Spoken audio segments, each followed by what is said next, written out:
Hi, everyone, and welcome to this lesson. In this lesson, we're going to cover laptop display components.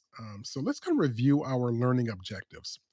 So in this lesson, we're going to discuss, and you'll be able to compare and contrast by the end of this lesson, the type of displays, the LCD and its variations, the IPS, the TN, and the VA. We're going to also cover organic light emitting diodes, or the OLED type of displays. We're going to also cover the Wi Fi antenna connector and the placement within a display. A lot of people did not know that your Wi Fi antenna is actually in the display. We're going to discuss the camera and the webcam, which is in the display as well, the microphone, and we're going to spend a little bit of time talking about the inverter. And finally, the digitizer and the touch screen. So let's go ahead and jump right in. And we're going to talk about, first of all, the LCDs, or the liquid crystal display type of displays. Now, the LEDs, or the liquid crystal display, of course, it's a flat panel that uses a light modulating properties of liquid crystals combined with polarizers. So the light is shown or projected through this liquid crystal, and it's used to produce images in color or monochrome. So that's how we get those images that we see, because that light is projected through the liquid crystal. Now, the typical LCD monitor is composed of two or three main components. I say two or three because that third one is not relatively used in the newer technologies. So let's go ahead and break those down. So in the LCD monitor, you're going to have the LCD panel, which is the screen. Then you're going to have another critical piece called the backlight. And also, you're going to have what's called an inverter. The inverter, again, is not used in the newer monitors, but they were used in the older models. But we're going to talk about those because you're going to still see those in the wild. The LCD panel creates the image, and the backlights illuminate that image so you'll be able to see it. And the inverters send power to the backlights. Now, because of the components used in LCDs are inexpensive to make, of course, that drives the cost down to those monitors. They're also lightweight compared to the older monitors, especially the older CRT monitors that we're all familiar with. And all the components are housed in that thin display unit. So they're not impossible to replace, but however, sometimes it can be very difficult or very tedious in getting into those displays to replace those. So be aware of that. Now, LCD panel manufacturers, they made some variations to the LCD to increase performance. So let's talk about those variations in detail. The main ones are the twisted pneumatic, or the TN. Now, this particular variation of the LCD offers faster rendering, but the colors were very adequate. They weren't robust or rich. So again, but it's faster though. It renders the images faster. The next one would be the IPS, or the in-plane switching. Now, this one was on the other end of the spectrum. Beautiful color representation, very accurate, and of course they were expensive as well. And finally, the vertical alignment, or the VA, that kind of falls in between both of the TN and the IPS. Um, they're, in terms of responsiveness and color accuracy, they fell in between. Now, the next variation is the organic light emitting diode, or the OLED type of display.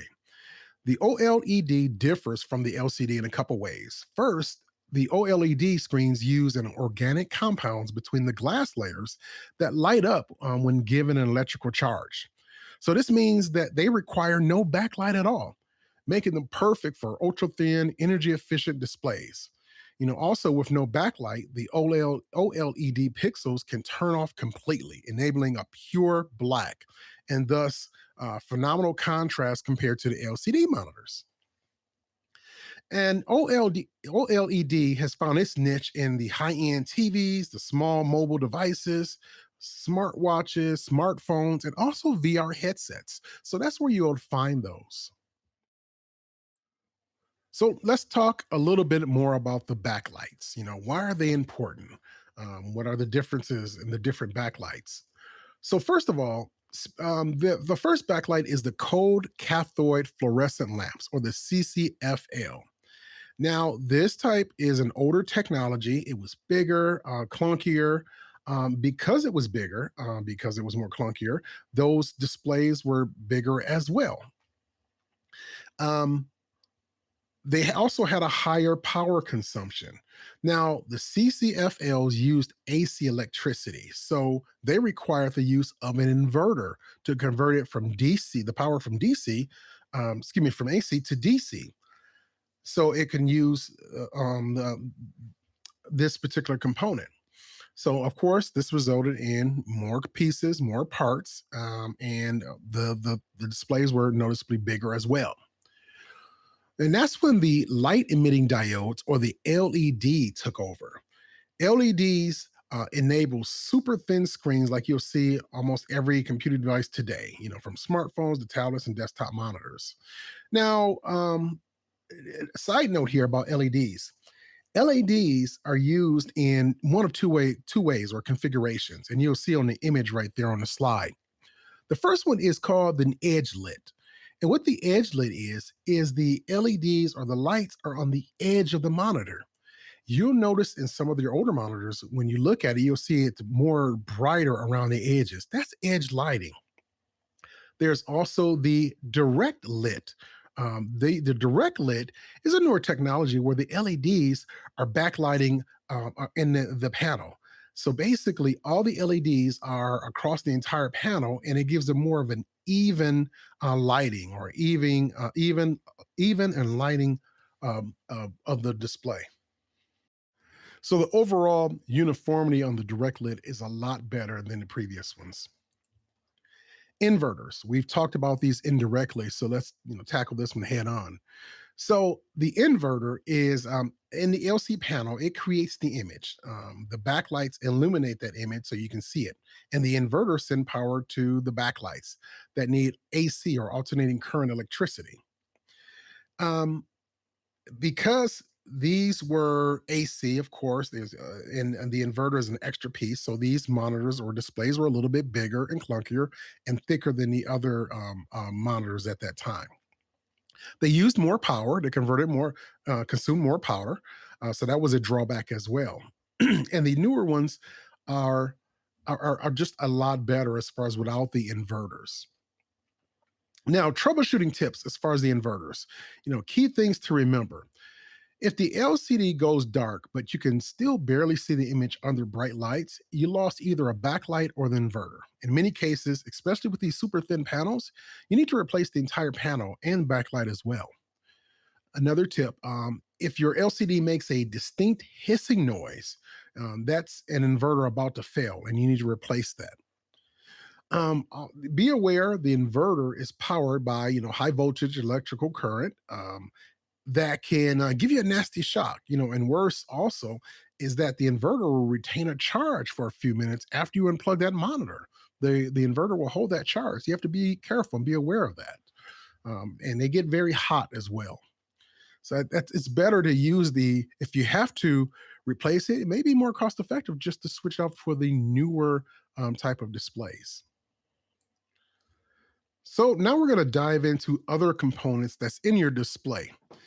The Wi-Fi antenna, or the Wi-Fi antenna connector, and the placement of those wires.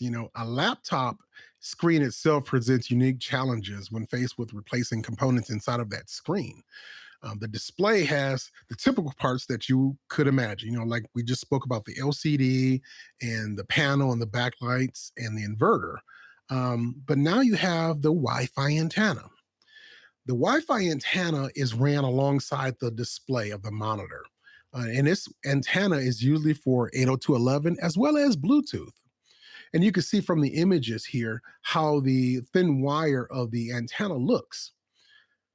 And you have to take care of replacing these cables and trace them back to the connectors that they're connected on the motherboard.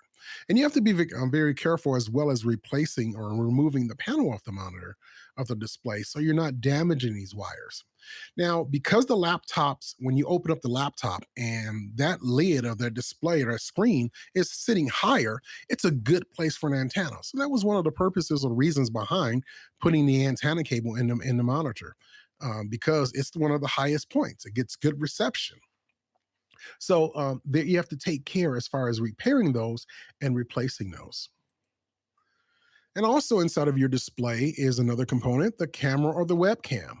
The cameras are built into most laptop models nowadays. In the older models, it did not have them, but the majority of your laptops are going to have the camera and the webcam built right in. Now, these cameras they're okay for video calls. They prefer relatively good performance, very good for video calls. As you'll see on the image, you have their small camera and the resolution are decent resolution.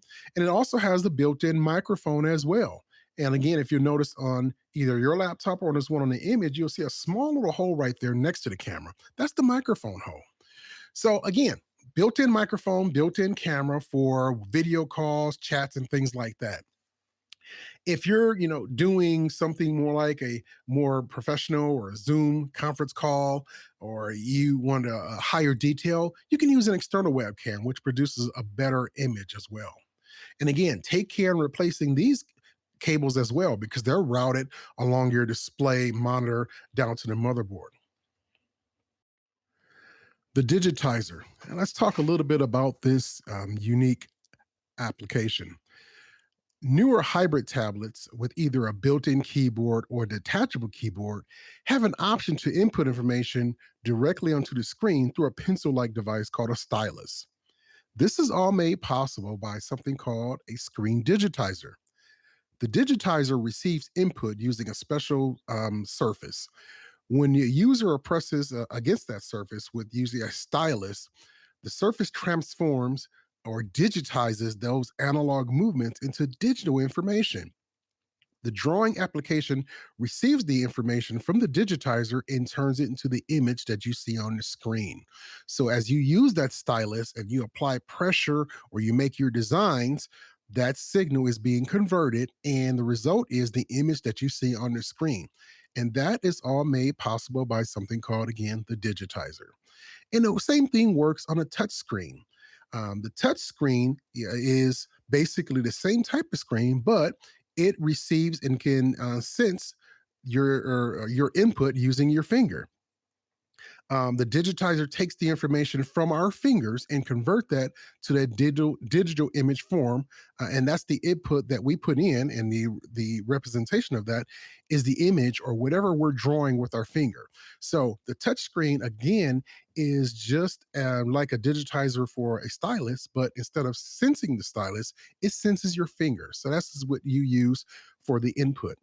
And as we all know, the touchscreens are in a multitude of devices, from tablets to our smartphones, also to laptops now.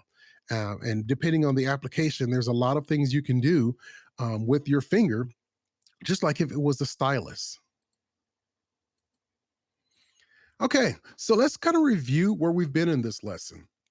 We talked about the types of displays. We talked about the LCD, the IPS, the TN, and the VA. We talked about the organic light emitting diode, which is the OLED, the Wi Fi antenna connector, or the placement around your display. And we covered the webcam and the cameras in your mobile device. We talked about the microphone, the inverter, and we finished off talking about the digitizer and the touch screen. A lot of good information in this lesson, and I thank you for joining me, and I will see you in the next lesson.